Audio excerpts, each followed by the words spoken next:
Cheers.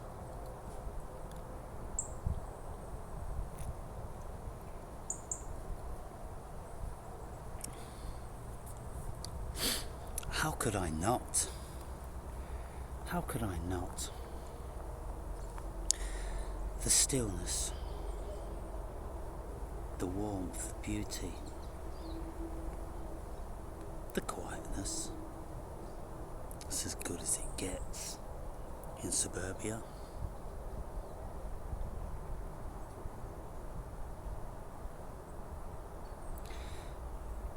I just watch things in a very high level of contentment.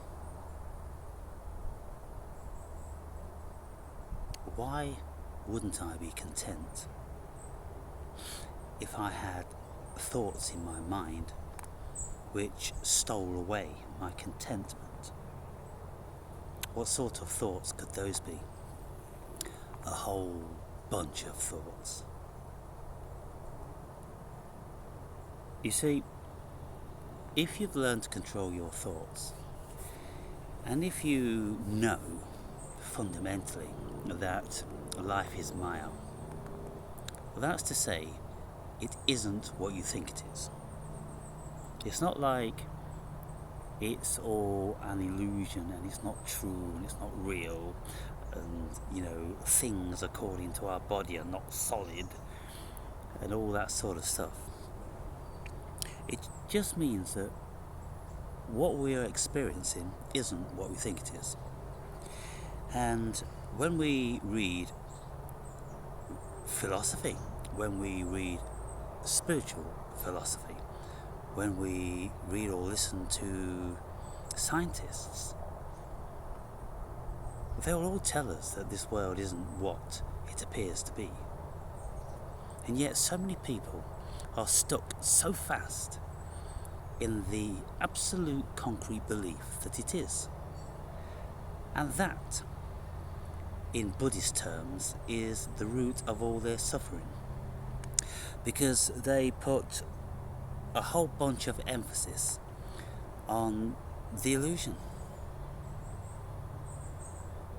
And so, I've been speaking to a friend recently, and this friend is in the Matrix and, much younger than me, and running a business and trying to move forward and those sort of things, feeling a certain resentment to the amount of tax he pays to the government in one shape or another, income tax or council tax, property tax, alcohol tax, cigarette tax. There's tax on everything, isn't there? There's few things which are not taxed, and I think one of them is milk, and the other one is baby food. And the government think they're being very benevolent by allowing us those two products free of tax. Some of you older British people will remember when we was infants, we used to have one of these quarter bottles,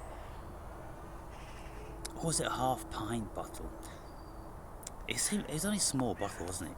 About that big, of milk at break time, and it was full cream milk, and it was delicious, and just about everybody used to have their bottle of milk, and that was a wonderful institution. And I don't know whether we still do that at schools these days, but if they do, it's a good thing. But you see, if I sit here and I don't think, then I am not. And in the words of René Descartes, 1600s philosopher, he said, "I think, therefore I am," because he worked out that, well, everything about my perception is illusion. It really isn't what it is perceived to be. So I can't depend on anything What can I depend on? And Descartes resigned himself that the only thing he can depend on was the fact that he thought there was some agency which was thinking. So therefore he said, well, I must be then. I must be something. But the Buddhists have a different perspective. And they say, well, try not thinking. When you go into a meditation, you don't think, then you are not. Because the only thing that makes you something are your thoughts. Isn't that curious, people? Think about it for a minute. The only thing that makes you something are your thoughts. And if you didn't have any thoughts, then you would never consider that you are something, or anything else was something. Imagine a catatonic, one of these people that are just closed down. They are non-functional. I think if they're fed, they can eat, and I don't know how they defecate or urinate, whether they just shit and piss themselves, but they're unresponsive. And if they're unresponsive, could we say that they are not? Some people may say, oh no, there's something going on in their minds. They know you're there, and they know this, and they know that. How do we know that? Have any of these catatonics ever come out of that state and revealed within fine detail what was going on within their minds? Oh yes, I'm very aware of everything going on around me, and you did this, she said that, and all that.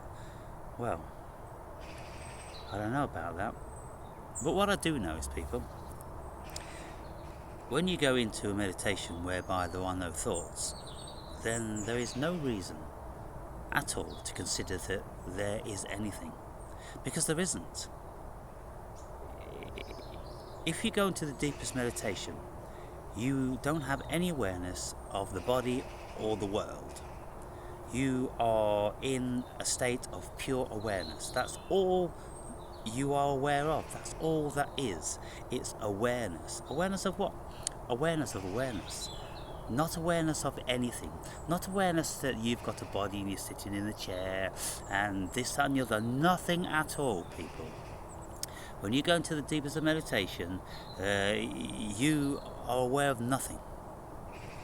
And so that's when you go back to source. And so when we listen to people speaking about spirit and soul and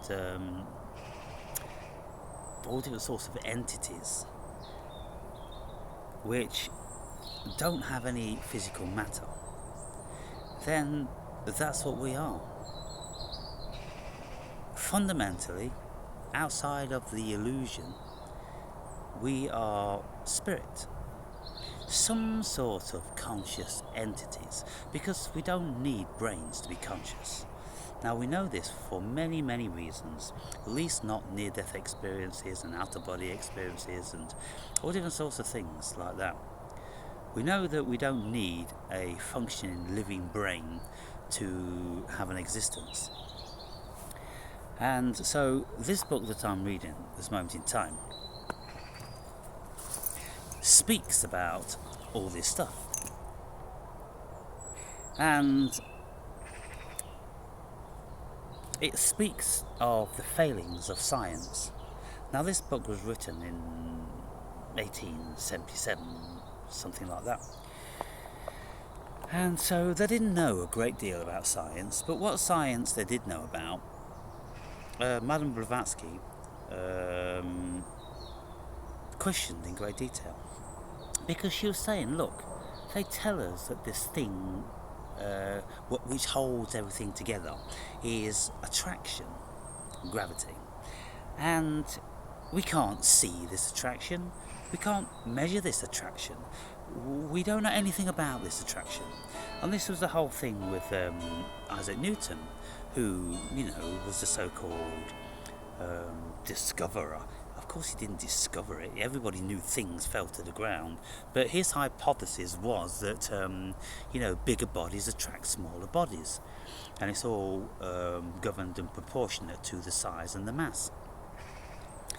But Madame Blavatsky says, well, that's just a hypothesis. It's a guess. And where's the proof? Where's the evidence?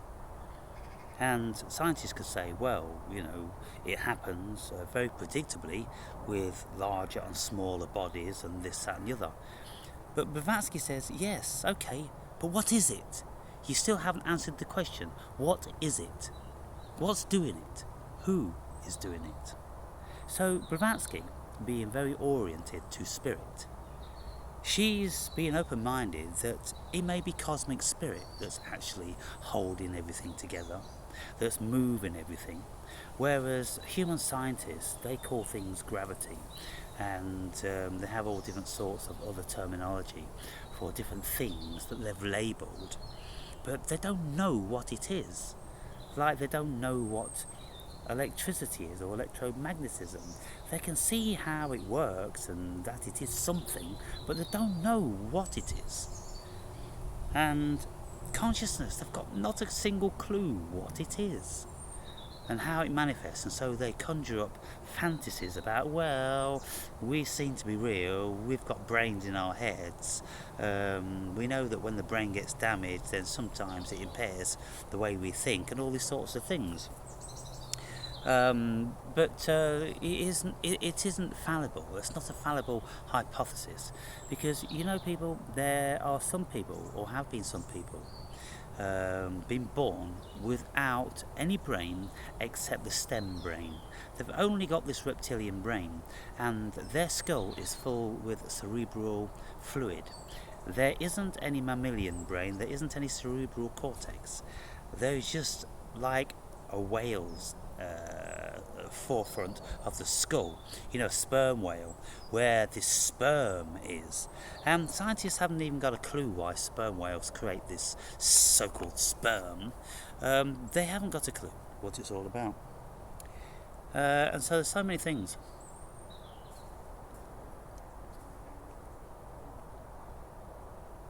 That scientists haven't got a clue. And if you look into science, they will tell you their theories or their hypothesis. They won't tell you absolute categoric facts, because they don't know any facts. It's all very, very speculative, and that's how we've built our world.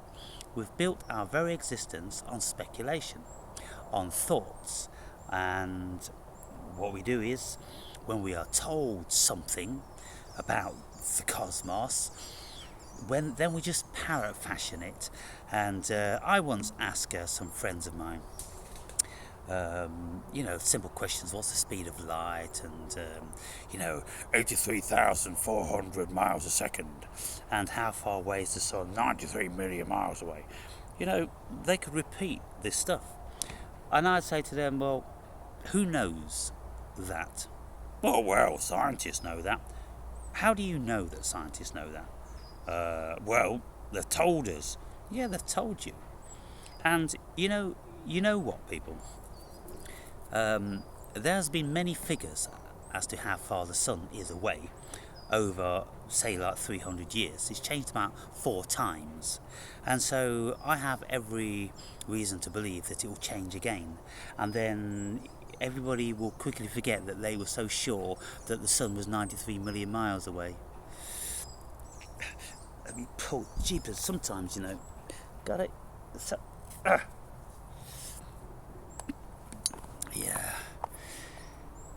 Oh, wow. Check this chemtrail up in the sky. Check that motherfucker. That is a serious fucking chemtrail, people.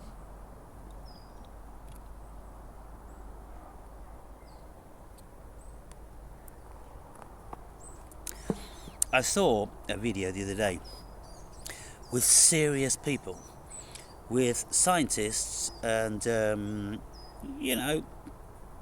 seriously educated people who were speaking about what's in those things, because it most certainly isn't vapor.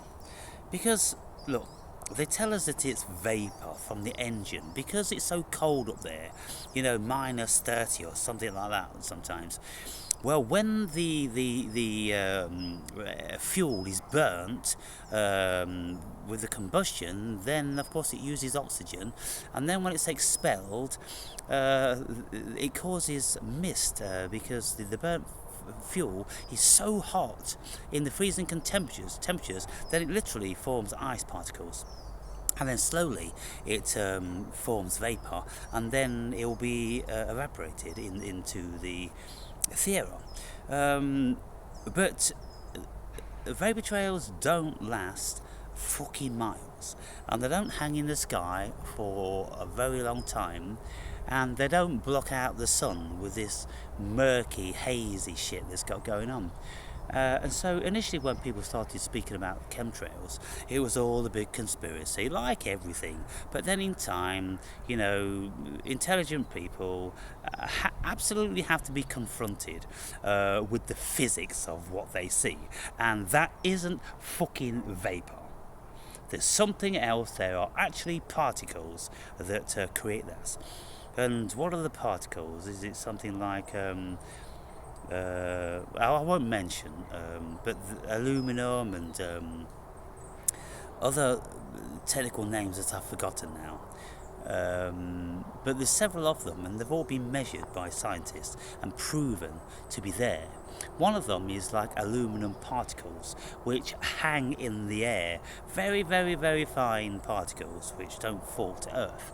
And ultimately, they are going to be blocking out the sun.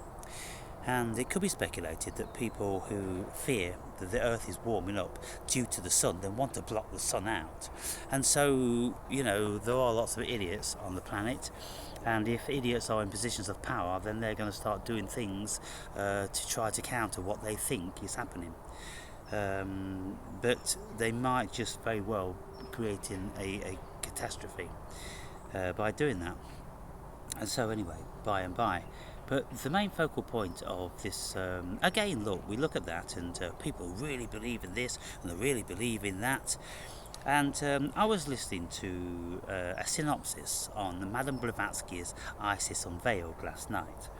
And it was a 15-minute synopsis. And this guy is very, very prominent, got a lot of viewers, and deemed to be an intellectual. And at the end, he just says, very highly speculative and with no veracity at all. Well, he was speaking like a complete fucking cunt.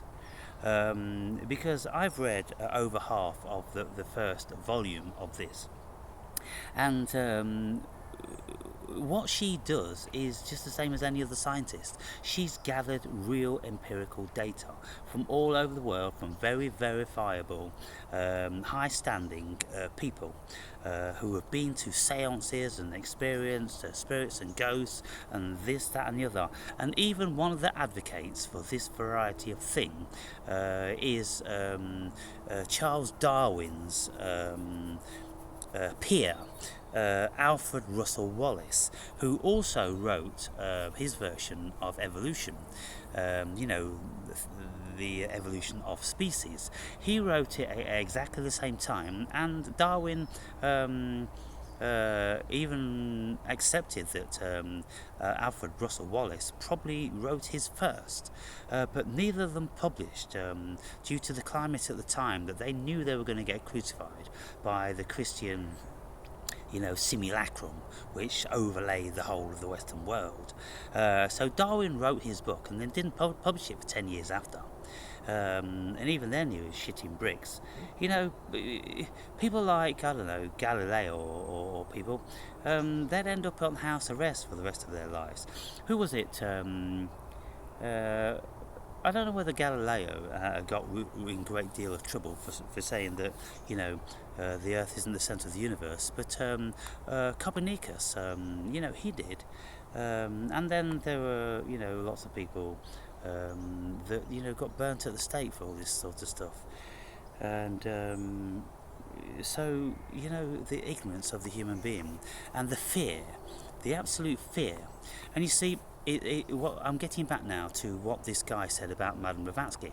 I'm like, well, look, if you had actually read those 1,300 pages, then you would know that what she said was very, very reasonable indeed. Now, of course, it's very difficult to prove ghosts and spirits and that there's a soul and there is a spirit and that this is not an illusion. There's so much we can't prove, and science can prove fucking nothing. But there are people out there who are like conspiracy theorists themselves.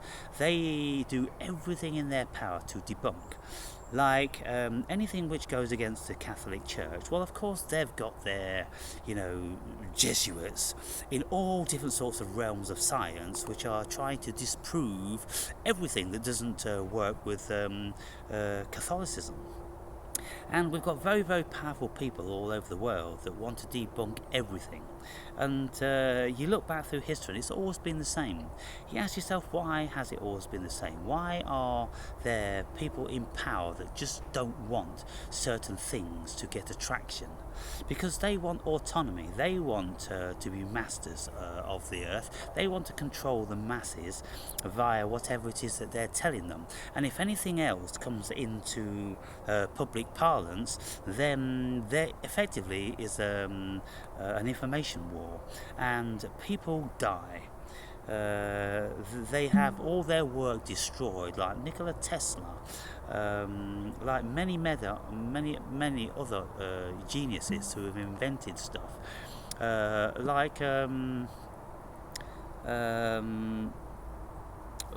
was the guy, German guy who invented the this magnetic box which people would sit in and cure all their illnesses and all different sorts of stuff like that. Well, he got raided, all his stuff was destroyed, and all these different sorts of stuff, people. You doubtless will know a whole bunch of examples that anybody that's inventing anything which isn't owned and patented by the powers that be gets destroyed. And this is why we're still operating on fossil fuels when 100 years ago, we became aware of energy which we could tap into, which was free.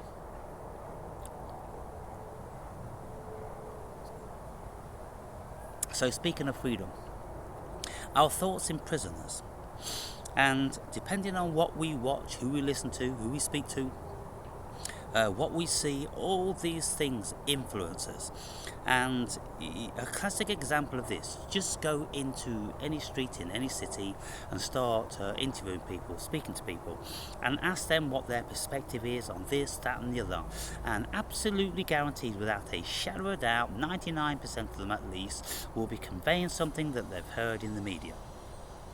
And that's it. They hear something in the media, and as far as they're concerned, that's God. If they don't hear it in the Bible, then they'll hear it in the media. People need a God. They need guidance because they're too lazy and mostly too stupid to work anything out for themselves. And the last thing they ever want to do is study their own psychology. But if you study your own psychology, people, then you can see how you're influenced every single day of your lives by every single thing that you do see, hear, read, or experience. And then, for instance, I'm influenced by this book I'm reading because it's in the forefront of my mind. I read a little bit of it most every day. And if I'm going to make some videos, then, because I'm watching videos on such things and I'm reading about such things, then I make my own videos on such things because I've been influenced by them, and that's all we're doing. And when I speak to friends and they're being influenced by other things and they have some sort of a surety that what they think is right and they agree a little bit with what I say and not very much because their thoughts are so powerful and they're so adamant that they're going to do this and do that, all I say is, look, if you took some certain things which this person is a stranger to, then you think very differently.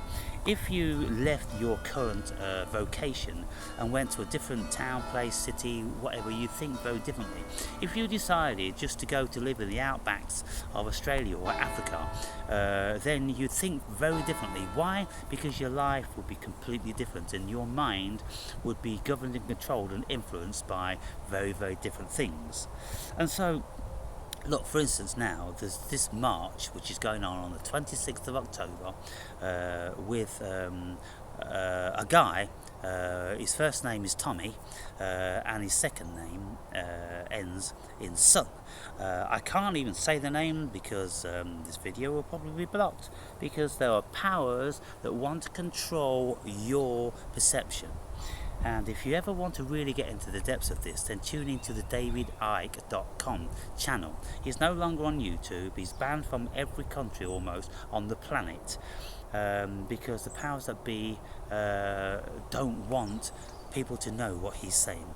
And he's very, very on point with everything. I've never found anything that he wasn't on point with. And even when he used to speak about, shape-shifting archons and reptilians and this, that and the other, in the old days, there's millions of people all over the world which have spoke of similar sort of things.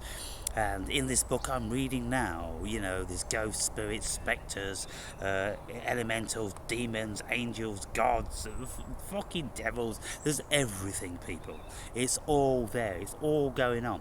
And all it necessitates is a shift in consciousness, and you'll be in touch with them. And I've been in touch with plenty myself. And so I'm not disputing any of this stuff.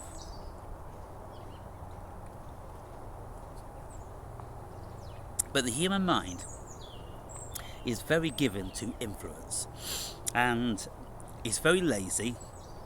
For the right of person, such as the philosopher or a so-called truth seeker, all these sort of things, then they will delve into the length and breadth of absolutely everything. Some of you may be aware of a guy called Gary Latchman. Gary Latchman was the bass player and the boyfriend of Blondie in the 80s, maybe early 90s, and he's gone really into the esoteric, and he knows an enormous amount about a great deal of this stuff. And when you put time and effort into it and you do the research, you discover that this world is a very, very curious place. But the vast majority of people, of course, they're under the yoke of the present indoctrination system, and they've been told that this is solid and no such things as ghosts, and there's no afterlife and anything like that. But if you want to believe in, Allah or, Jehovah, then, well, okay, but we scientists, no, we don't believe in that, and all this different sorts of stuff, But the scientists, they have no explanation for even the most rudimentary of things, which is something that every single one of us has, or appears to have, consciousness. They haven't got a single answer for where that derives from. And so, this is the scientism. That's what it is. It's an ism. It's no more of a fantasy than religion, or religion is no more of a fantasy than scientism. They're all fantasies, people. They're all generated by the mind. And so you can fantasize about Jesus being your saviour, and you're going to be walking along the right hand side of him. What the fuck does that mean? What does it mean? How many billions and trillions of people would there be walking along the right hand side of Jesus? And then people would say, oh, well, it's a metaphor. Well, what the fuck does the metaphor mean? What does it mean? Are you going to be, oh, well, we're going to be with Jesus in spirit. Well, why do you need to be with anybody in spirit? You're fucking spirit, and you can mould and manifest your own spirit in a whole myriad of ways. And I'm pretty sure that if you set your mind to it, you could be equally as benevolent and kind and loving and endearing as Jesus, if you shed all your fucking responsibilities and just depending on other people to feed and clothe and fucking house you and all the rest of it. if we walked around everywhere we went, people were kissing our fucking sandals, then we could all be messiahs, couldn't we, in some shape or form? And if all that you said was irrefutable for a logical mind, like, love one another, and don't covert your neighbour's ox, and all this sort of stuff. Well, there's lots of rational application in that, and it's kind of like, yeah, well, if we do go against these things, then the chances are we're going to end up in trouble. So it's not fucking rocket science, people. And if you look into documentation, you'll see that there were many, many so-called prophets at that time around the same region. In actual fact, some people even go as far as digging out, certain documentation and listing them. Maybe the movie Zeitgeist, that might be, pretty close on point. But so what I'm saying is, just to finish up this video, is that we are only our thoughts. And whatever thoughts you are thinking becomes your reality. Thoughts are things. Thoughts become our reality in every shape or form, and we can put this to the test every single time. All we've got to do, for instance, I don't know how many of you have done this thing, but you go on holiday and you just decide to be a different person, and you're going to do things that you never did because you're not constrained, nobody knows you, and this, that and the other. And of course, when people go on holiday, they become very sexually promiscuous, and they really live out their fantasies and all that. Why wouldn't they? And then when they go back to their home country, all of a sudden they fall back into a certain persona, with a memory of, like, who the fuck was that? Who the fuck was that when I was away in this sun-kissed environment full of alcohol and, sexy young men and women? Who the fuck was that?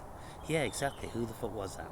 So you can discover who the fuck was that by going to many, many places around the world. Now, as a very young person, let's say 17, at the age of 17, I was living in a bedsit in Canada, on Victoria Island. And I was self-employed, doing window cleaning, landscape gardening, and different sorts of jobs like that. And I was living a completely different life and being a completely different person. No longer dependent on any family members or friends or assistance from the government. No, I had to be my own man and go out and influence people and get people to trust me and accept me and give me their money, things like that. But I've worked in the gold mines of Australia. I have worked as a scuba dive instructor.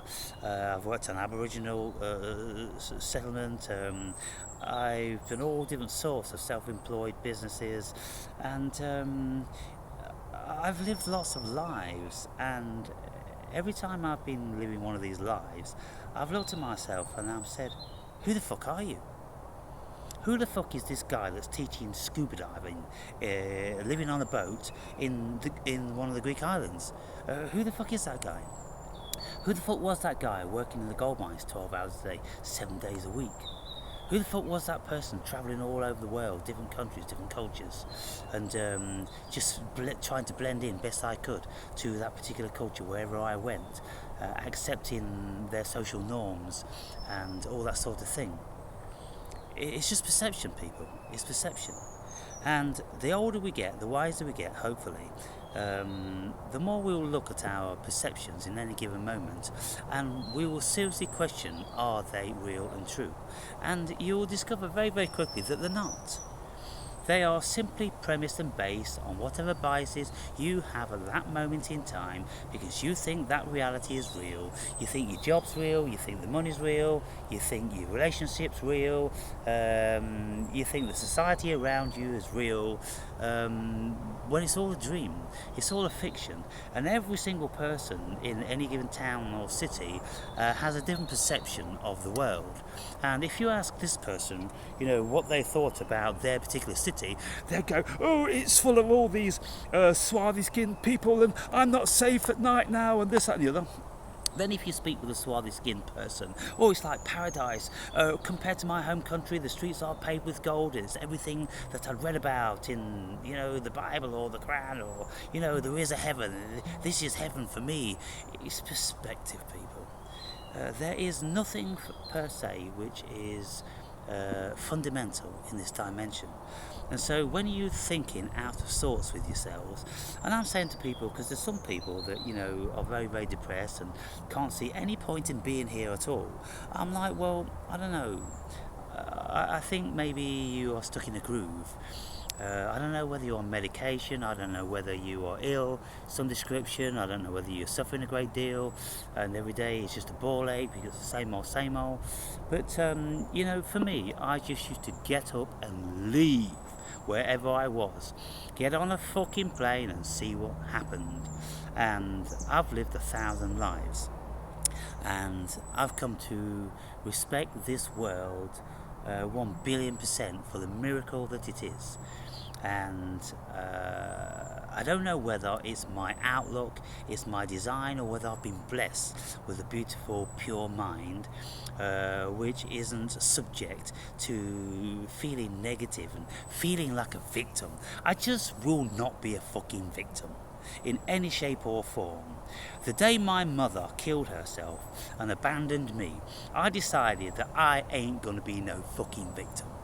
Go fuck yourselves, world. So probably my mother's demise was the best thing that ever happened to me, because it gave me maybe such deep and profound inner strength. Or maybe I chose my mother because she was the one that was going to do that, and I was going to live the life that I'd opted to live. If we believe in reincarnation, then we can choose our reality and all this sort of stuff. Who knows? Whatever. But the perception that I've got is that this world is an absolute glorious and wonderful thing. And I'm fucking enjoying this brown ale, I'm fucking enjoying this sunshine, I'm fucking enjoying this grass, I'm fucking enjoying this graveyard, I'm fucking enjoying these trees around me, I'm fucking enjoying those birds, I'm enjoying everything. And I'm enjoying this rant and expressing myself and making these videos. Life's what you make of it. Just change your perception, people. If you think life is shit and it's not that great, just change your perception. Your world will change in an instant.